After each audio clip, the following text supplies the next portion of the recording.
नमस्कार, आप देख रहे आर्या न्यूज। मैं हूं रविशेखर। बुलेटिन में रुक करते हैं खबरों का। उत्तर प्रदेश के मुख्यमंत्री योगी आदित्यनाथ ने आगरा में जनसभा को संबोधित करते हुए कहा कि कांग्रेस समाजवादी पार्टी इंडी गठबंधन का इतिहास देश के खिलाफ गद्दारी करने का रहा है। उन्होंने जब भी सत्ता में आने का अवसर मिला, उन्होंने अनुसूचित जाति, जनजाति और पिछड़ी जाति के हकों पर डकैती डालने का प्रयास किया। जिन लोगों को भारत के अंदर गरीब कल्याणकारी योजनाएं, विकास की योजनाएं, सुरक्षित भारत अच्छा नहीं लग रहा, वो फिर से षड्यंत्र करने के लिए आए हैं।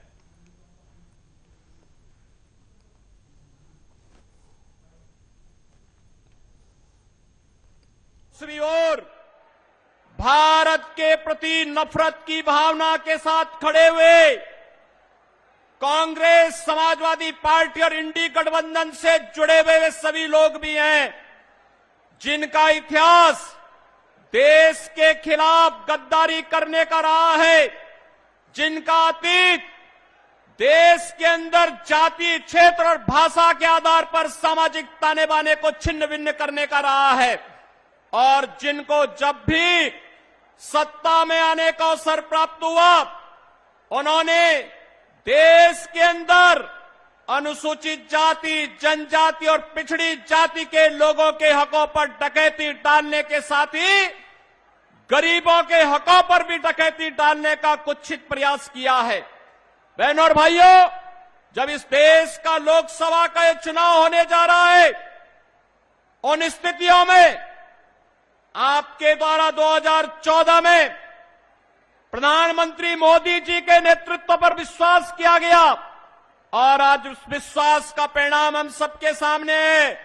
दुनिया के अंदर भारत का सम्मान बढ़ा है, देश की सीमाएं सुरक्षित हुई हैं, आतंकवाद और नक्सलवाद से भारत मुक्त हुआ है, विकास के बड़े बड़े कार्य हुए हैं, और गरीब कल्याणकारी योजनाओं का लाभ देश की जनता जनार्दन को बिना भेदभाव के प्राप्त हो रहा है। भारत दुनिया की सबसे बड़ी आर्थिक महाताकत के रूप में उभरता हुआ दिखाई दे रहा है। जिन लोगों को भारत के अंदर गरीब कल्याणकारी योजनाएं, विकास की योजनाएं, सुरक्षित भारत अच्छा नहीं लग रहा है, वे लोग फिर से षड्यंत्र करने के लिए आपके बीच आए हैं।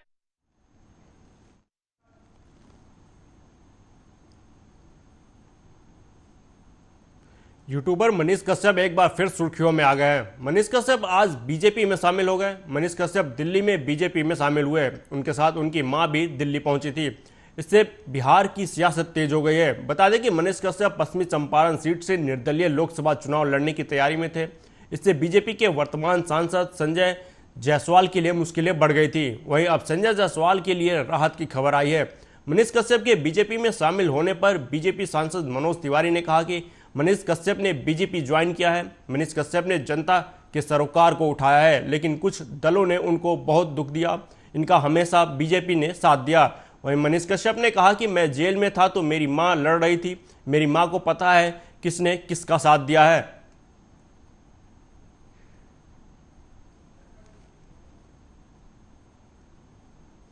अलीगढ़ में 26 अप्रैल को द्वितीय चरण के होने वाले लोकसभा चुनाव की मतदान के लिए धनीपुर मंडी से पोलिंग पार्टियों को मतदान करने के लिए डीएमएसपी के निर्देशन में भारी सुरक्षा के बीच ईवीएम मतदान सामग्रियों के साथ मतदान केंद्रों के लिए रवाना किया गया। मतदान कर्मी इलेक्ट्रॉनिक वोटिंग मशीनों को चेक करने के अलावा मतदान सामग्री को जांचने के साथ रिकॉर्डिंग कराने के बाद मतदान केंद्रों पर जाने की तैयारी में लगे हुए हैं। अलीगढ़ लोकसभा सीट पर शांतिपूर्ण चुनाव कराने के लिए जिला प्रशासन द्वारा 202 सेक्टर में बांटकर 15 जोन में 1049 मतदान केंद्र पर 2121 बूथ बनाने के साथ 6000 मतदान कर्मियों को लगाया गया है। सुरक्षा के दृष्टिगत पूरे लोकसभा क्षेत्र में 1133 सीसीटीवी कैमरे लगाकर तीसरी आंख से नजर रखने की तैयारी की गई है।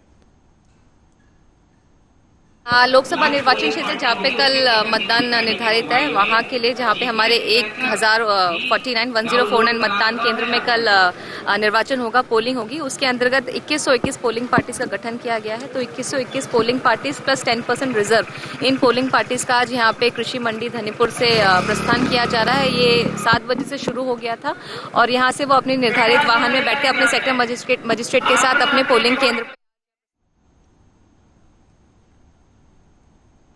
वहीं चौथे चरण के लिए 13 मई को होने वाले चुनाव के लिए नामांकन का आज आखिरी दिन है। सपा के राष्ट्रीय अध्यक्ष अखिलेश यादव ने कन्नौज संसदीय सीट के लिए अपना नामांकन दाखिल किया। उन्होंने 4 सेट में अपना पत्र दायर किया है। इस दौरान उनके साथ रामगोपाल यादव, सपा जिलाध्यक्ष कलीम खान, पूर्व विधायक कल्याण सिंह दोहरे और पार्टी के प्रदेश सचिव आकाश शाह के प्रस्तावक के रूप में मौजूद रहे। वहीं उनके नामांकन को लेकर पार्टी कार्यकर्ताओं में जबरदस्त उत्साह देखने को मिला। बता दें कि कन्नौज लोकसभा चुनाव के लिए सपा उम्मीदवारी को लेकर मचा सस्पेंस एक दिन पहले तक जारी था। बुधवार की शाम तक यह तय हुआ था कि यहां से सपा के उम्मीदवार अखिलेश यादव ही होंगे। उनके पहले यहां से तेज प्रताप यादव को उम्मीदवार बनाया गया था। नामांकन करके आया हूं।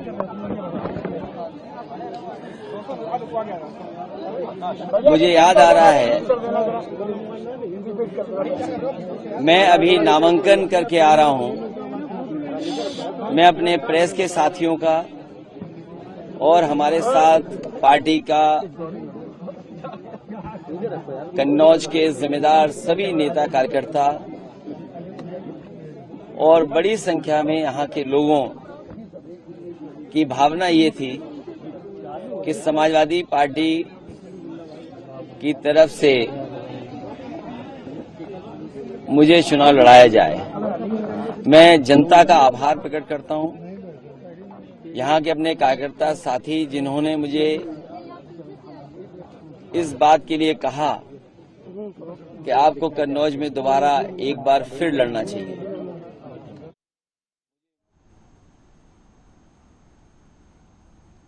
उधर राहुल गांधी पर प्रशांत किशोर ने एक बार फिर हमला किया। राहुल गांधी पर हमला करते हुए प्रशांत किशोर ने कहा कि राहुल गांधी को बिहार से क्या मतलब है। आप बताइए जरा कि राहुल गांधी को बिहार में पिछली बार कब देखा गया था? बिहार के मुद्दे पर कभी बोलते हुए आपने सुना है क्या? कांग्रेस ने तो 40 सालों तक बिहार को बर्बाद कर दिया। यही कारण है कि बिहार की जनता ने इतनी समझदारी दिखाई कि कांग्रेस को बिहार से पूरे सिरे से काट कर फेंक दिया। आज कांग्रेस का बिहार में कोई नाम निशान नहीं है।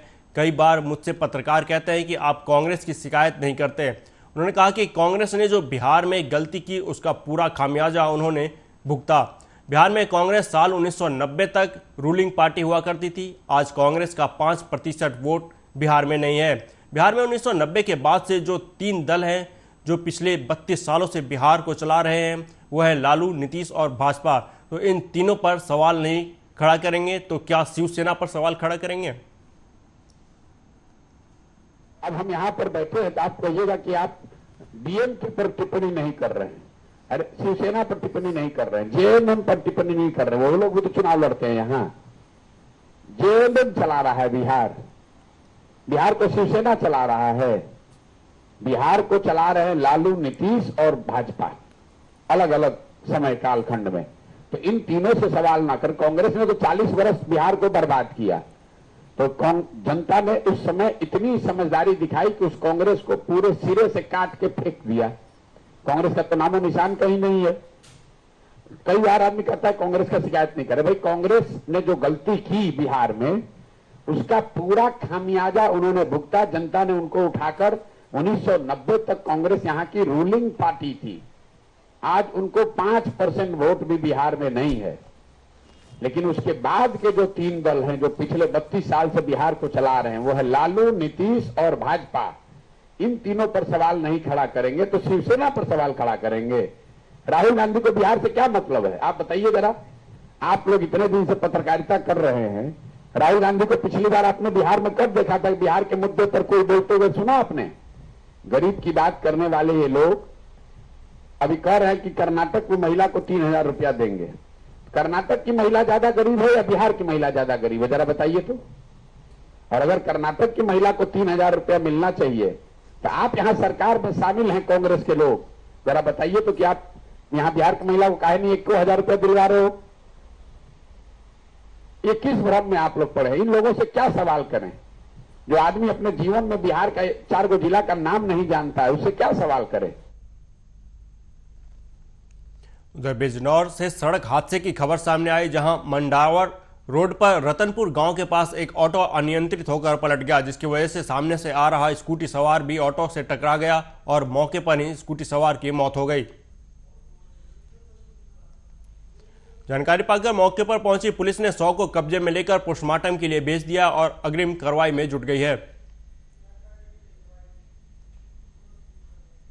बैतूल में एक बेटे ने लाठी डंडे से पीट कर हत्या कर दी। बताया जा रहा है कि थाना चिचौली के ग्राम कोठर निवासी सालक राम पिता नंदलाल वांडिया और उनके छोटे बेटे अशोक वांडिया के बीच किसी बात को लेकर विवाद हो गया था, जिससे अशोक वांडिया ने लाठी से पीट कर पिता सालक राम की हत्या कर दी। घटना की सूचना पाकर मौके पर पहुंची पुलिस ने शव को कब्जे में लेकर पोस्टमार्टम के लिए भेज दिया और आरोपी बेटे को गिरफ्तार कर मामले की अग्रिम कार्रवाई में जुट गई है।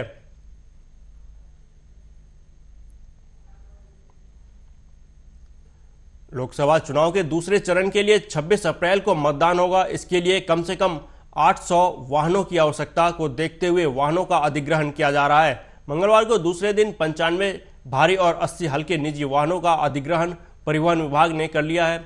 जो स्वामी वाहन नहीं देंगे उनके विरुद्ध मुकदमा दर्ज करने की तैयारी भी की गई है। वहीं वाहन न देने पर 100 वाहन स्वामियों के विरुद्ध रिपोर्ट दर्ज की जाएगी। परिवहन विभाग को 300 भारी और 500 हल्के वाहनों की आवश्यकता है। इसके लिए विभाग ने लगभग 2000 वाहन स्वामियों को नोटिस जारी किए थे। विभाग के अधिकारियों को उम्मीद थी कि इनमें से 800 वाहनों का इंतजाम हो जाएगा, लेकिन 2 दिनों तक चली प्रक्रिया के दौरान मात्र 95 भारी और 80 हल्के निजी वाहन भी पुलिस लाइन पहुंच नहीं सके। भारी वाहनों में बस, ट्रक, मिनी ट्रक आदि शामिल है। इन वाहनों का प्रयोग पोलिंग पार्टियों को मतदान केंद्र तक लाने और वापस ले जाने के लिए किया जाता है। पुलिस बल के मूवमेंट आदि को लेकर किया जाएगा। साथ ही सेक्टर स्टेटिंग मजिस्ट्रेट के लिए हल्के वाहनों का अधिग्रहण किया जा रहा है। सरकारी वाहनों की कमी के कारण ही इन वाहनों का अधिग्रहण किया जा रहा है।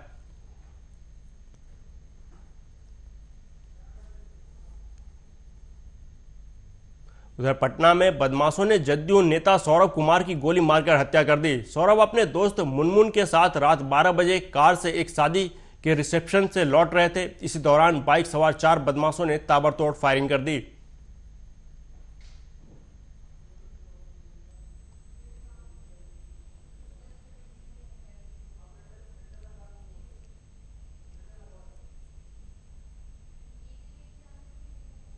क्या जाए, इसकी जानकारी नहीं है तो इसका नाम ले देर करके गोली मारे गया। हाँ, मैं अब 2 लोग थे, जानकारी तो मिला 2 लोग थे। कितनी गोली लगी?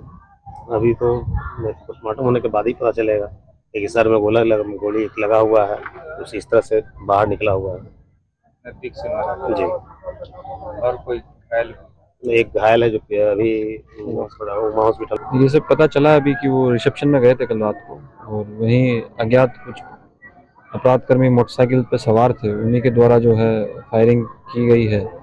उसमें सौरभ कुमार जी की जो है मृत्यु हो गई। कोई घायल भी है? एक व्यक्ति है मुनमुन कुमार, वो भी घायल है। उनका इलाज अभी कंकड़बाग में चल रहा है, अभी वो आउट ऑफ डेंजर है। पता चला है अपराधी कौन है कुछ इस तरह का? वो भी हमारी टीम शिनाख्त कर रही है, उस चीज की देख रही है। देख रही। रोड जाम है, क्या मांग है इन लोगों की? रोड जाम बेसिकली नहीं है, परिजन है उनका, उनकी तरफ से उनके परिजन आ रहे हैं और उनकी तरफ से जो भी है आवेदन उनसे लिया जा रहा है और जो भी बात है उनसे वो बात की जाए। एमपी बोर्ड की 10वीं और 12वीं की परीक्षा के परिणाम आने के बाद सीएम मोहन यादव ने प्रदेश के बच्चों को सफलता की बधाई दी और उनके उज्जवल भविष्य की कामना की है। छात्रों को बधाई देते हुए सीएम ने कहा कि सफल परीक्षार्थियों को बधाई एवं उज्जवल भविष्य की शुभकामनाएं देता हूं। जो सफल नहीं हो सके उन्हें निराश नहीं होना चाहिए। उन्होंने कहा कि याद रखें, उम्मीद की किरण जहां जाकर समाप्त होती है, जीवन में स्वर्णिम सफलता की शुरुआत वहीं से होती है। आप परिश्रम और प्रयास से पुनः आगे बढ़े और सफलता प्राप्त करें।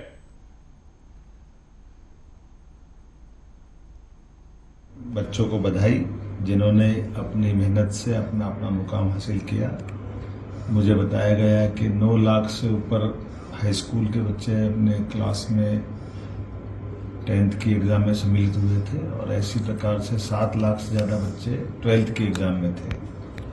और ये भी जानकारी में आया कि इस वर्ष हमारे अपने खास करके 12th के अंदर पिछली बार से 9% ज़्यादा अच्छा रिजल्ट हमारा निकला है। मेरी अपनी ओर से सबको बधाई, खासकर इस तरह से भी कि हमारी अपने इस रेसों को अगर देखेंगे तो बच्चियों ने अपनी प्रावीण्य सूची में अच्छा स्थान बनाया है।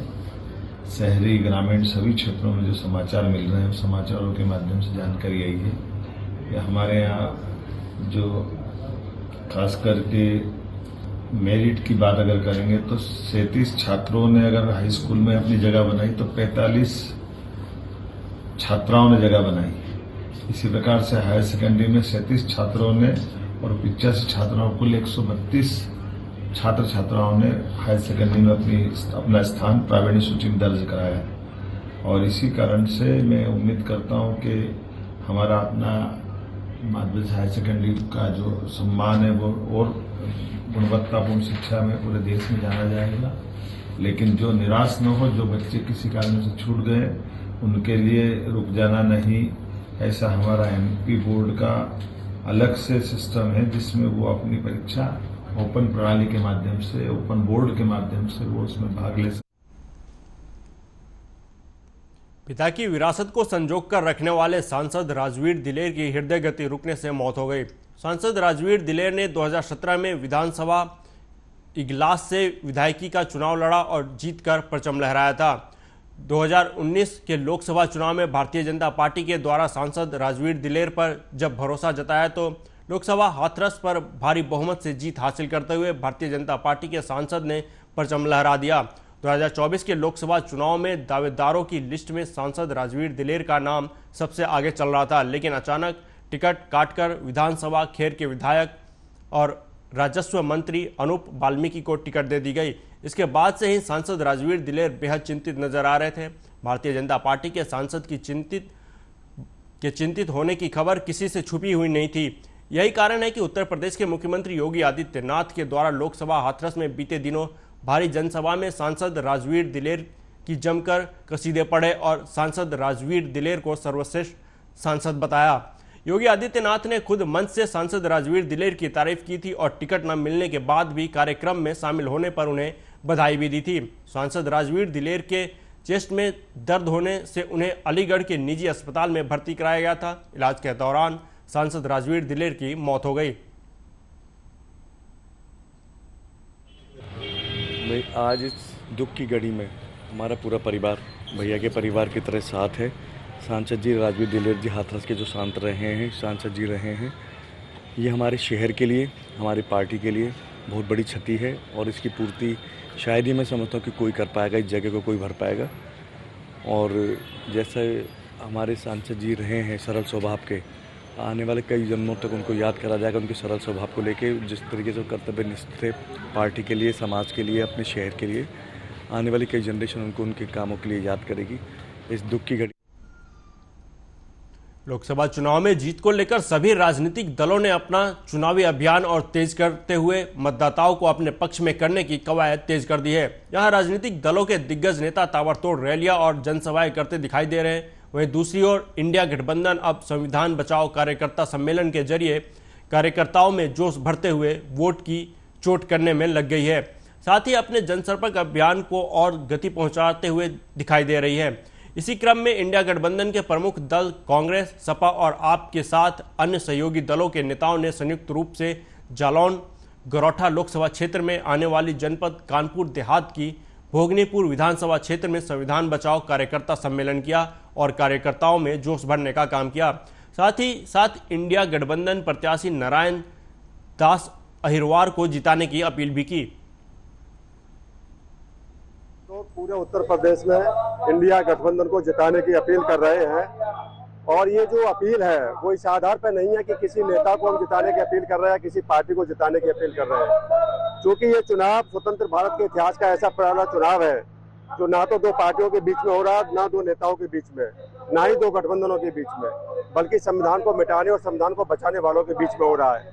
और विधानसभा का ये कार्यकर्ता सम्मेलन था और आपने देखा होगा हजारों हजार कार्यकर्ता इस समय जहां किसानी का काम चल रहा हो, अपना काम छोड़ करके यहाँ सुबह से 11 बजे से, और आप देख रहे हैं आज 5 बजने जा रहा है, हजारों कार्यकर्ता ये क्या संदेश दे रहा है? इनका संदेश यही है कि माननीय राष्ट्रीय अध्यक्ष अखिलेश यादव जी ने जिनको प्रत्याशी बनाना।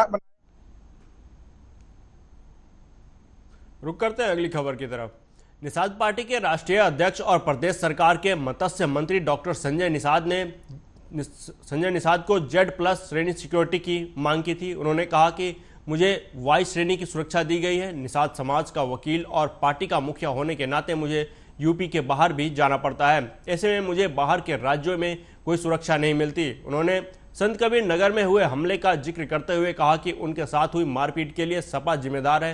उन्होंने कहा कि सपा के राष्ट्रीय अध्यक्ष अखिलेश यादव अपने गुर्गों पर लगाम लगाए, साथ ही अपनी जान पर खतरा बताते हुए प्रधानमंत्री और मुख्यमंत्री से केंद्रीय सुरक्षा एजेंसियों की सुरक्षा दिलाने की मांग की है। प्रेस वार्ता नहीं है, हमारे विशिष्ट व्यक्तियों के साथ मैं यहाँ चाय पर चुनावी चर्चा करने आया था, क्योंकि मैं निषाद पार्टी का राष्ट्रीय अध्यक्ष हूँ और यहाँ इसकी जड़ है, इसका राष्ट्रीय कार्यालय यहाँ से है, तो इसके जो संस्थापक सदस्य हैं उनका चर्चा करना था। और कल कुछ विशेष रूप से एक घटना प्रत्याशित हुई थी संत कबीर नगर में, क्योंकि वहाँ प्रवीण निषाद चुनाव लड़ रहे हैं। चुनाव के उस क्षेत्र में चूँकि लगन बहुत अधिक है, तो चूँकि संत कबीर नगर गोरखपुर में शादियाँ बहुत, इसमें जाना पड़ता हम लोगों को। उनके एक गरीब परिवार के यहाँ शादी थी और उसमें मैं लगभग 12 बजे पहुँचा था।